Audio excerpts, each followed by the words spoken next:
Hi, I'm meteorologist Tony Petrarca in the Pinpoint 12 Forecast Center. You've clicked on the Weather Now link on what has been a stormy Tuesday, especially in the southern part of the state and along the South Shore. We're looking at the Doppler radar. This is over the last 6 hours, and you can clearly see the downpours and thunderstorms that came through this morning and throughout the early and mid-afternoon, especially south and east of Providence, and quite a bit of rainfall across the South Shore and Washington County. This is the radar right now within the last hour, and you can clearly see how the activity now is shifted more into southeastern Massachusetts. Some downpours and thunder. It is scattered, but that's where most of the activity is right now.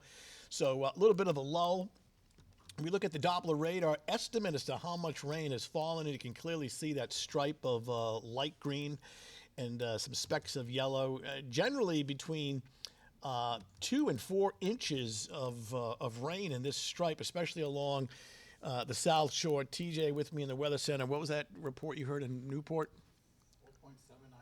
4.79 inches in Newport. Then there was, of course, we had street flooding in that area, Narragansett, Newport, and along the coastline.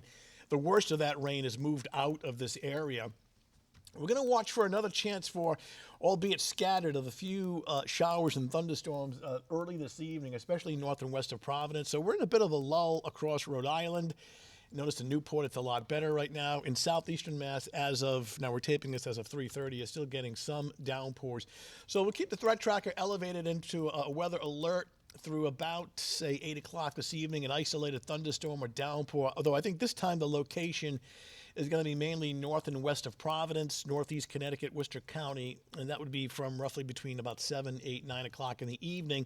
It does clear out overnight. Wednesday and Thursday are looking pretty good. So what we're watching is out across the Hudson Valley of New York with this approaching cold front, and as that draws closer, an additional shower or thunderstorm. I mean, the activity is still back in the Hudson Valley of New York, so it's still several hours away. So for this evening, an isolated shower, thunderstorm points north and west, and then mid to late evening, we're clearing out with the passage of a cold front, and it sets up for just a beautiful Wednesday, both morning and afternoon, with lots of sunshine, pleasant temperatures, and looking at much lower humidity. Wednesday afternoon temperatures that are topping out in the upper 70s.